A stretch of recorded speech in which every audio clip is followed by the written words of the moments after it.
Bismillahirrahmanirrahim.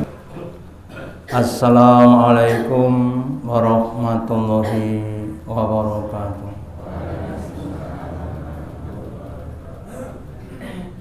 Alhamdulillahilladzi at'amana bi nikmatil imani wal islam. Asyhadu alla ilaha illallah wahdahu la syarikalah wa asyhadu anna Muhammadan abduhu wa rasuluhu la nabiyya wa la rasula ba'da.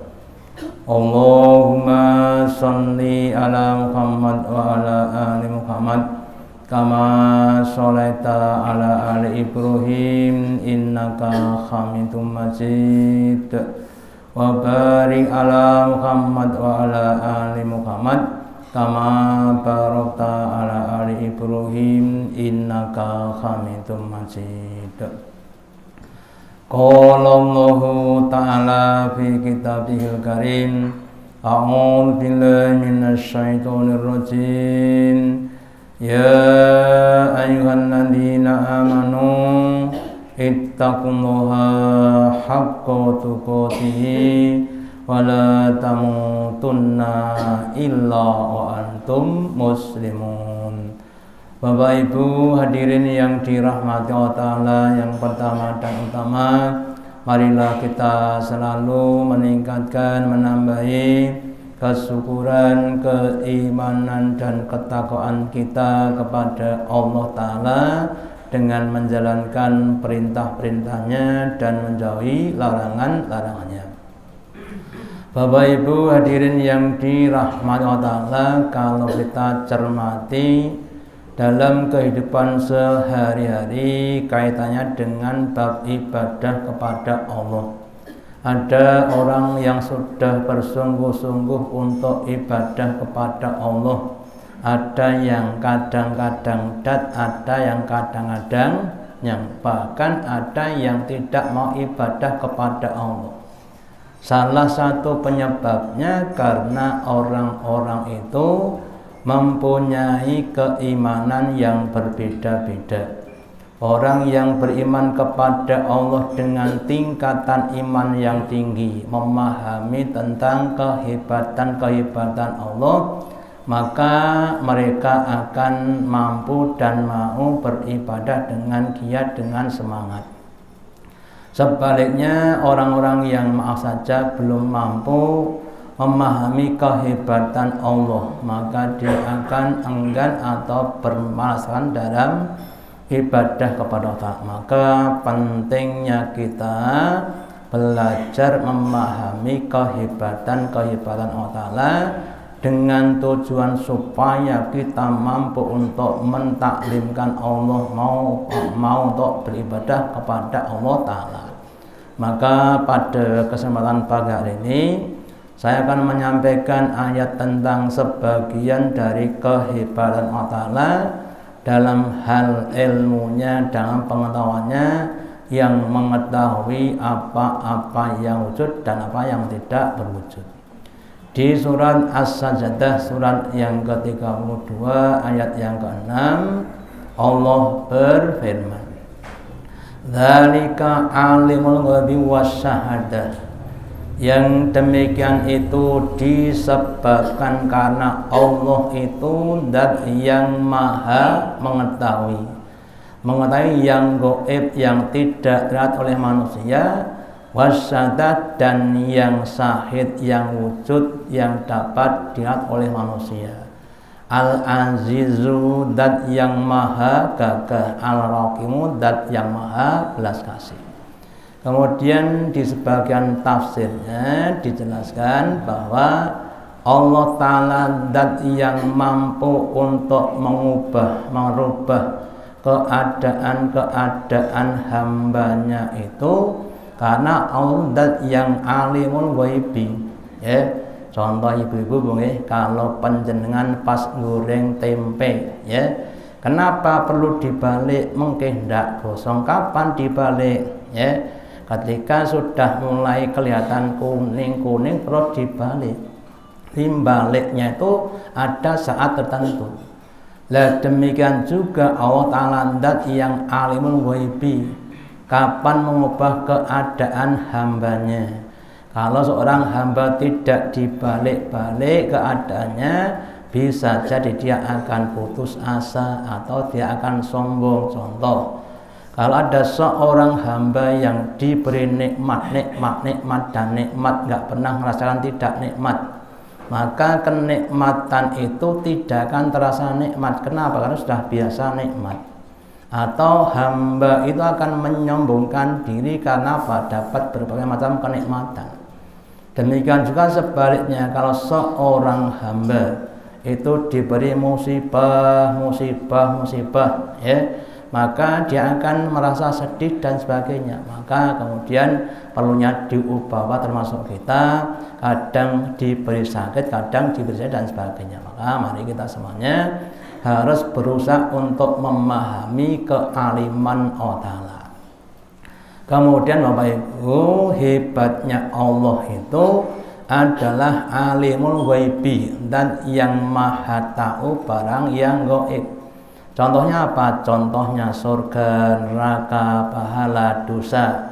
Yang itu bagi manusia adalah kegaiban, maksud tidak tahu, ya, atau apa-apa yang akan terjadi manusia tidak tahu. Sementara Allah zat yang maha tahu apa yang sudah terjadi dan apa yang akan terjadi. Makanya kalau kita manusia tidak tahu, sebaiknya mengikuti kepada zat yang maha tahu, ya.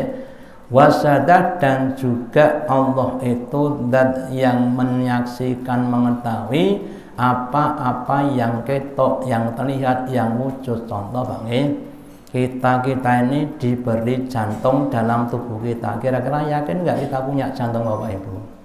Yakin, tapi pernah lihat apa dereng? Dereng.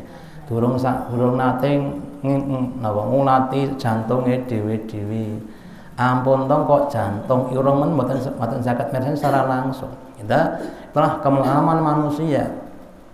Sementara Allah Ta'ala zat yang maha tahu.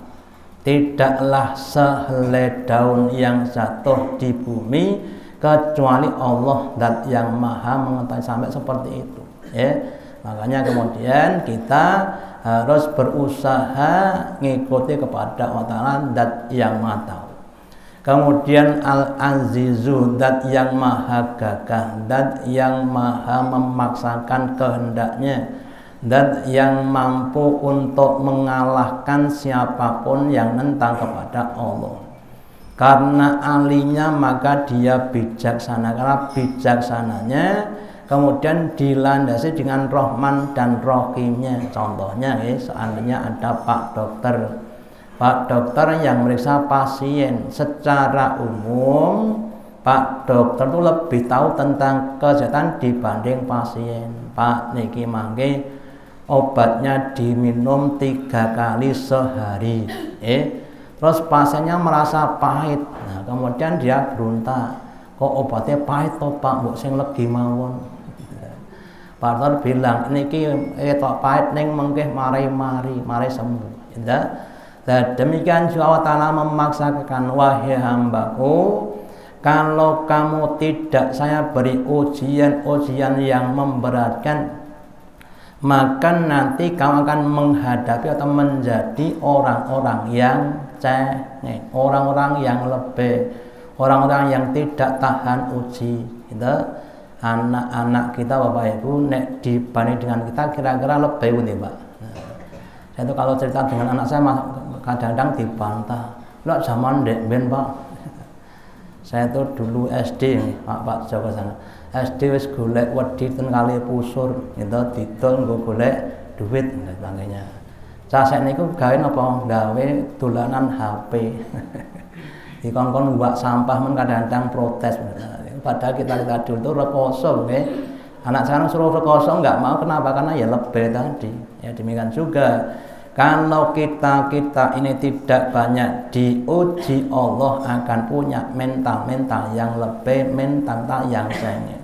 Sebaliknya Kalau kita sering diuji dan kita optimis dengan ujian tadi, karena Allah itu tidaklah menguji hambanya kecuali sebatas kemampuan. Jadi kita harus yakin bahwa kita diberi kemampuan oleh Allah Ta'ala untuk menyelesaikan setiap ujian kita. Jadi kita harus optimis, insya Allah mampu, sehingga kita punya mental pemenang, bukan mental pecundang.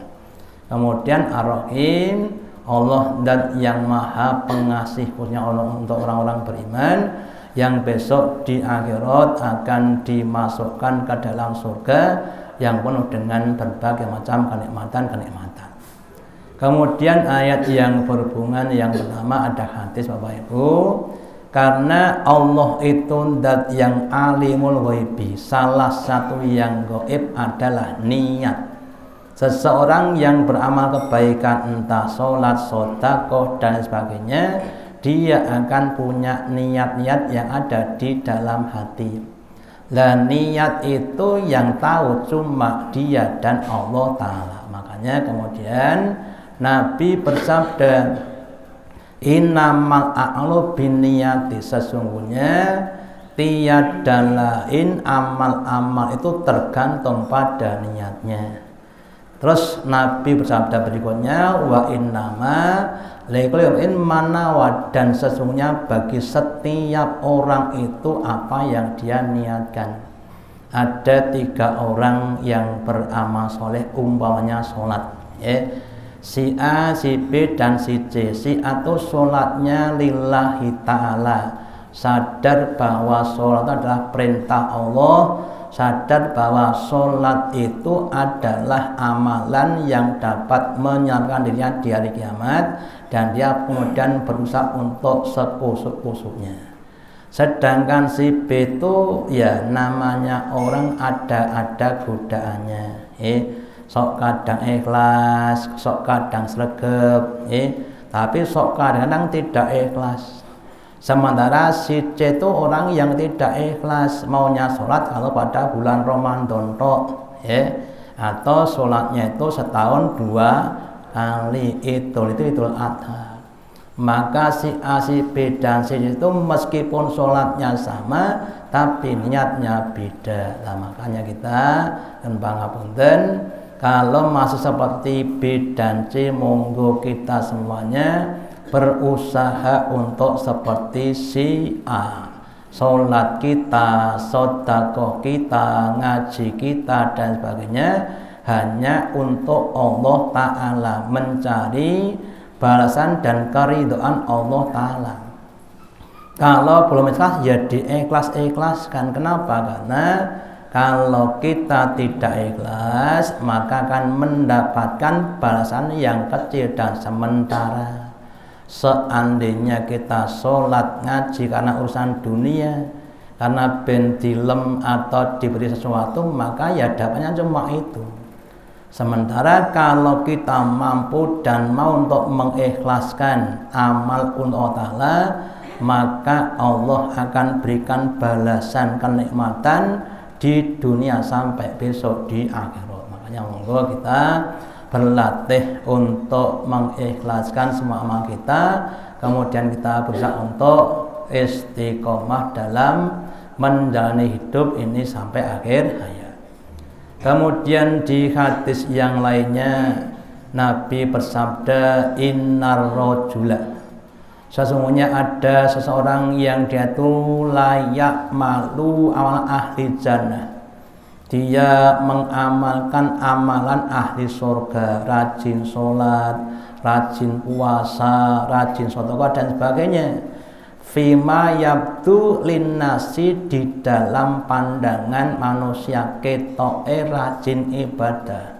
Bahwa min ahlina, ternyata dia itu ahli neraka. Dohirnya kelihatannya ahli surga, banyak amalnya, tapi ternyata dia orang yang ahli neraka, akhirnya akan masuk neraka. Kenapa? Salah satunya karena adalah niat yang tidak ikhlas atau kurangnya kesabaran. Dikisahkan dalam sebuah kisah, ada seseorang yang ikut perang bersama Nabi. dia perang dengan semangatnya, ya. Sampai akhir hayatnya ternyata dia itu perangnya biar dikatakan sebagai orang yang pemberani, bukan karena Allah Ta'ala. Maka dia matinya bukan mati syahid tapi mati sangit, ya, karena niatnya yang tidak pas tadi. Monggo termasuk kita, termasuk saya dan panjenengan dalam hal beramal, monggo kita harus banyak-banyak mengikhlaskan niat kita. Sebaliknya wa inna rajulan, dan sesungguhnya ada seseorang yang layak malu amalan ahli nar. Dia beramal dengan amalan ahli neraka menurut manusia, sukanya limo, mulai dari main, madat, medok, dan dilakoni semuanya. Paribasan dia sudah banyak berbuat dosa-dosa dan dosa.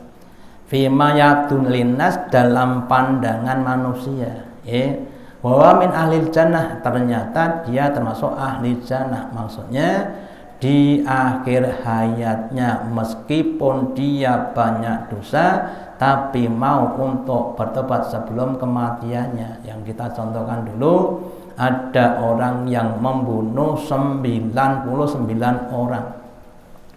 Terus dia ketemu dengan seorang ahli ibadah tapi nggak punya ilmu. Wahai Pak Abid, saya ini sudah membunuh 99 orang. Kalau saya tobat kira-kira diterima nggak tobat saya? Kemudian si Abid berkata, lah dosamu wis kakean, mateni kok 99 orang, ya nggak diterima. Kalau nggak terima kamu tak bunuh sekalian ben genep 100, ya, maka dibunuh genep 100. Terus dia ketemu dengan seorang alim, seorang yang tahu ilmu. Dia berkata, Pak Alim, saya ini sudah membunuh 100 orang.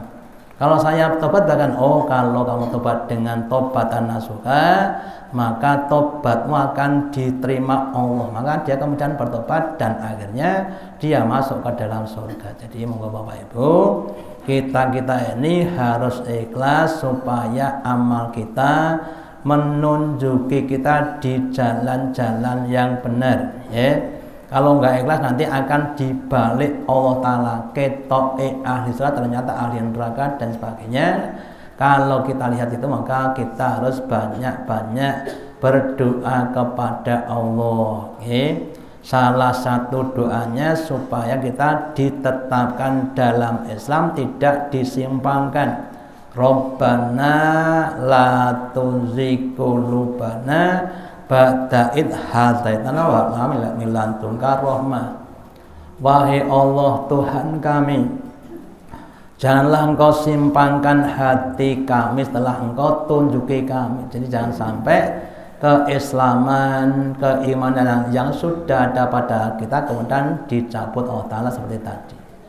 Terus kemudian di surat Hud ayat 123 Allah berfirman, walillahi ghaibus samawati wal ardi, dan miliknya Allah dan hanya Allah yang tahu. Alimul ghaibus samawati wal ardi, keghaiban, barang-barang yang tidak kelihatan baik yang ada di langit-langit dan di bumi, yang tahu cuma Allah. Mbah Dukun tidak tahu, dia cuma meraba-raba, ya, apalagi tentang nasib orang, tentang apa yang akan terjadi itu yang tahu cuma Allah.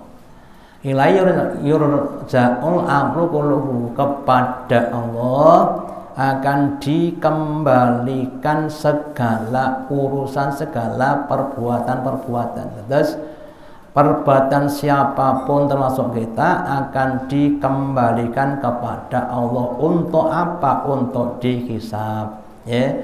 Nah, ketika menghisab, menghitung itu ada namanya standarnya, ada paugerannya. Paugerannya adalah Quran dan Sunnah. Makanya supaya amal-amal kita diterima Allah Ta'ala, selain ikhlas juga penting yang kita mencocokkan perbuatan dengan apa yang telah ditetapkan Allah dan kepada kita. Contoh, orang ingin memuliakan orang tuanya, bagaimana caranya? Caranya adalah berbakti kepada orang tuanya. Caranya yang lebih detail teknisnya, contohnya memuliakan orang tuanya, dikasihkan makanan dengan ucapan-ucapan yang baik. Ya, itu kadang-kadang memang perlu kita praktekkan. Terus kemudian fa'budhu wa tawakkal alaihi. Maka karena semua urusan itu dikembalikan kepada Allah Ta'ala, maka hendaklah kamu beribadah kepadanya. Semua amalmu itu kamu unjukkan, persembahkan hanya kepada Allah sebagai bentuk ibadah-ibadah. Baik ibadah mahdho, sholat, puasa, zikir, baca Quran, maupun ibadah-ibadah muamalah. Ibu-ibu yang jadi ibu rumah tangga di rumah itu adalah mulai dari pekerjaan isah-isah, umbah-umbah, olah-olah, terus ulun-entah bocah itu kabeh harus dipersembahkan kepada Allah. Nabi bersabda, jihadun nisa'i fi baitiha. Jihadnya wanita itu di rumahnya tadi. Pekerjaan adalah merupakan suatu bentuk jihad yang mulanya sangat-sangat besar. Makanya monggo sing ikhlas bunge jadi ibu rumah kudu sing ikhlas ben ditampa Allah. Demikian juga untuk bapak-bapak dalam hal untuk mencari nafkah untuk keluarganya, monggo juga diniatkan dengan ikhlas untuk kita serahkan kepada Allah Ta'ala. Terus watawakal dan tawakanlah kalian kepada Allah. Jadi kita ini haknya cuma ikhtiar. Terakhir kemudian ditawakalkan kepada zat yang alimul ghaib tadi. Ada kalanya berhasil, ada kalanya tidak berhasil. Yang nandur padi, yang jualan di pasar, kadang yosok laris, kadang yosok ora payu, niku wajar. Yang nanti juga begitu, kadang tidak, kan wajar. Untuk apa? Untuk memberikan pelajaran kepada kita tentang syukur dan sabar. Ketika kita itu mendapatkan nikmat, itu ada ujian kesyukuran. Ketika kita tidak berhasil, itu adalah ujian kesabaran. Kemudian wa ma'al biwal amat ta'malun, dan Allah itu tidak termasuk zat yang lupa terhadap apa yang kalian kerjakan. Artinya semua apa yang kita kerjakan akan dihisab Allah Ta'ala. Terus kemudian kita lanjut saja kepada yang berikutnya. Di surat Luqman, surat yang ke-31, ayat yang ke-34, Allah berfirman, Innallaha indahu ilmus sa'ah. Sesungguhnya Allah ada ilmu informasi tentang kapan datangnya kiamat. Jadi kalau ada orang yang meramal-ramal tentang kiamat, itu adalah suatu ramalan yang tidak ada dasarnya, karena yang tahu kapan kiamat cuma Allah Ta'ala. Wa yunazilul ghaib, dan Allah mengetahui kapan terjadinya hujan. Wa ma fil arham, dan Allah yang tahu apa yang ada di dalam rahim. Wa ma tadri nafsum ma taksibu, dan tidaklah seseorang itu mengetahui apa yang akan diperbuat besok. Manusia biasanya cuma berencana, budi ada apa, besok jagung nggak jagung, berangkat jam berapa, jam 7, itu kan namanya kan cuma rencana. Ternyata jam 6:15 kemudian perutnya mules bumil, kemudian sakit nggak jadi jagung, itu namanya manusia cuma berencana. Allah zat yang maha menentukan. Makanya kita kalau berjanji harus ditambah dengan insya Allah. Jangan sampai kita berarti tidak pakai insya Allah. Kenapa? Karena kita tidak tahu. Kemudian wa mana tadrin nasum bi al-arditamu, dan seseorang itu tidak tahu di mana dia akan meninggal dunia. Ada orang yang khawatir besok kalau mati nggak ada tempat kuburan, kemudian dia buat namanya tempat kuburan. Lenduk dalam bang sok nek bapak sedo kuburan nang kene. Bar niku terus umroh nggih, umroh tekan Mekah mereka mati tentang mriko. Gitu. Maka tidak jadi dikubur di tempat tadi. Karena Allah zat yang maha tahu, sedang kita tidak maha tahu. Dengan ini menunjukkan kelemahan kita dan kehebatan Allah. Allah lebih alim dibanding dengan kita. Sehingga kita harus mau belajar kepada Allah dan yang maha alim. Kemudian nanti di ayat yang ini diterangkan, seandainya Pak Bu, lautan itu sebagai tintanya, pohon sebagai penanya, untuk menulis ilmunya Allah, maka tintanya habis, ilmunya belum habis. Meskipun ditambah dengan semisalnya seluruh dunia laut ini ditambahkan 2 kali, untuk nulis ilmu tidak ada ya, tidak akan habis. Makanya itulah menunjukkan betapa banyaknya ilmunya Allah, sedangkan kita hanya sedikit. Kemudian kisahnya Nabi Musa dan Nabi Khidir ketika naik perahu, terus ada burung usfur, burung kecil yang dia mematokkan paruhnya di lautan yang luas. Kemudian Nabi Khidir berkata kepada Nabi Musa, wahai Nabi Musa, perhatikan burung kecil itu yang sedang mematok pada laut. Air laut yang dipatok oleh burung tadi adalah ilmunya Allah yang diberikan kepada manusia. Sedangkan lautan yang luas itu adalah ilmunya Allah. Ya berarti ilmu kita dibanding dengan Allah tidak ada bandingnya sama sekali. Terus saya pernah dikasih cerita guru saya itu paningannya sakit. Sakitnya itu sampai kalau melihat benda itu bendanya tengpletot. Jadi sampai begitu. Terus diperiksakan di rumah sakit ZAP Jogja, ditangani oleh seorang profesor. Terus dia berkata, lah ya Pak, kami ini bisa cuma memperbaiki. Tingkatnya profesor itu saya mung dandani mboten saged menciptakan. Sementara waktu menciptakan paningat mata itu banyak sekali. Matanya manusia, motone bandeng, atas mata bandeng. Mboten saged kedap ta, Bung? Itu bedanya. Matanya nyamuk, matanya bin itu sangat-sangat banyak sekali. Kecil tapi hebatlah ciptaan Allah Ta'ala.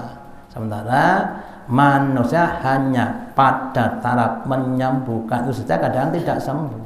Makanya kita harus memahami Allah zat yang maha tahu. Terus kita harus banyak-banyak belajar kepada Allah. Yang tidak tahu itu kalau dibilangi oleh yang tahu harusnya menerima dan menjalankan.